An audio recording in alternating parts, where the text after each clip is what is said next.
Grünfeld defense. This is a case of playing something that's old and therefore hopefully forgotten.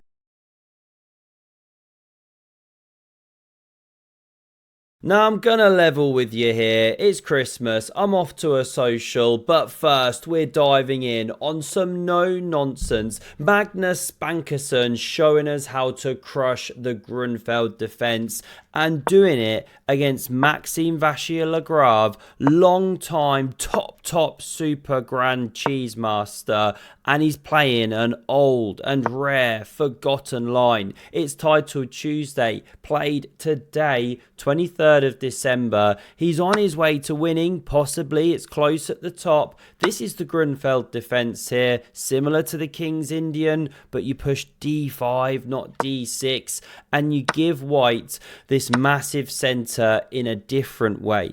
Now, what's the point? Why would you do this? Well, you want to attack it from afar. Think c5, knight c6, queen a5, castles, then bring the rook to d8. Different ways for white to set up, with these being the most common, but we don't see any of them played in this game. Magnus goes for bishop e3, defending the centre like that. c5's the tried and tested move. You can't take, of course, or you run into this check. Losing an exchange, no good. So rook c1 was played. And this is slightly unusual. Now black could take immediately, but long term, the whole point here is that the rook puts some pressure down the c-file. Sometimes you even chop an unprotected bishop in case black gets too trigger happy on this pawn. Let's crack on with the game here. I mean, not with the knight developing in that last line. It happens when the knight hasn't developed, but I have seen those themes. Queen a5 is played here, and it pins the pawn on c3, and so threatens to take. You don't really want to be taken with the bishop. You want to recapture with the pawn. So queen d2. Magnus wants one of his favourite things, a queenless endgame. It's how some of the main theory goes here. Can be drawish. Perhaps why people don't play this way so much anymore at the highest level.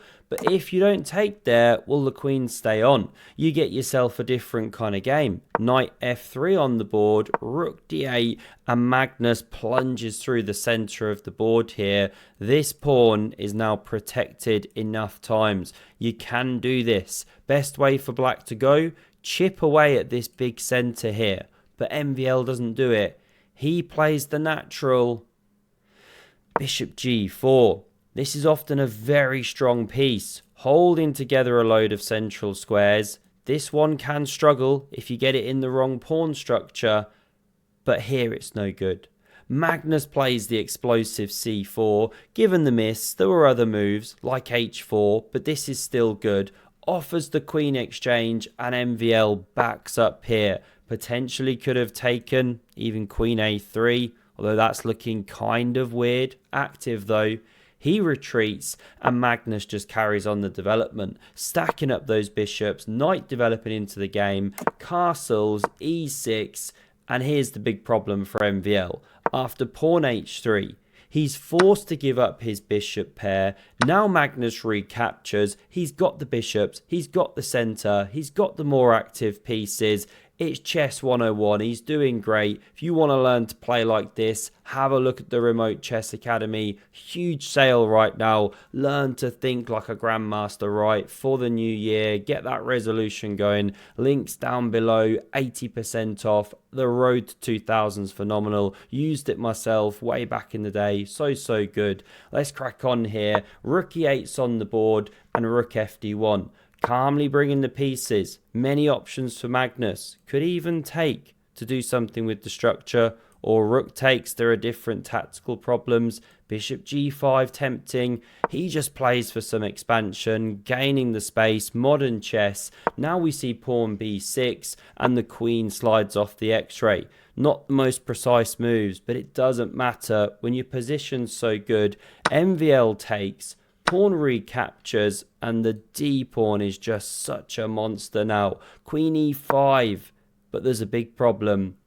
Magnus highlights it with pawn g3, and he's just making room for the bishop to tuck back and steamroll, and MVL's out of ideas. Queen b2 is actually one of the strongest. Interestingly, quite a few themes here of being worse but playing for activity, especially in blitz chess. He goes passive again, no good. This bishop tucks into bed, f4's on the way, and here it comes. MVL's going for this desperate play, but it's just not going to cut the mustard, because now you can take the pawn, and even though you wreck your structure, you're about to wreck black structure using this one as a battering ram.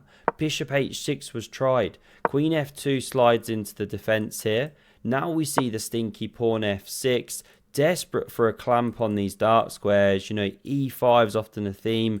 d5's well covered. Open lines to the king. But Magnus starts a different way with king h1. Bit of safety first. King h7. And more than that, you're going for the attack down the g-file. Rook e7 tries to stay solid. h5 ripping open lines, and I absolutely love this. If you take that pawn, not played, well, can you see the crash through idea to really kill that black king? It's pawn e5. Queen h4 also strong, but this is the most direct way, because after takes with the pawn, let's say, natural, you've vacated the e4 square, check, king backing up, and then you can bring the rook in. You're winning an entire bishop, and as you can imagine, with it, the house, f5 could come, I don't know, so many winning plans, right? But you're about to go a piece up. So let's run back. We didn't see takes. MVL tries for g5, keeping lines closed. If takes, what would he play? Maybe takes. The point is now you've got a bit of a blockade going. Very different lines, even if you end up losing this pawn. So of course we didn't see takes from Magnus. What did he play now? Bang! He pushes that pawn through the center of the board, and it's brutally winning. You're threatening to take the queen, right? So you've no time to take here. What if you take with the pawn? Not played. It's just the same themes.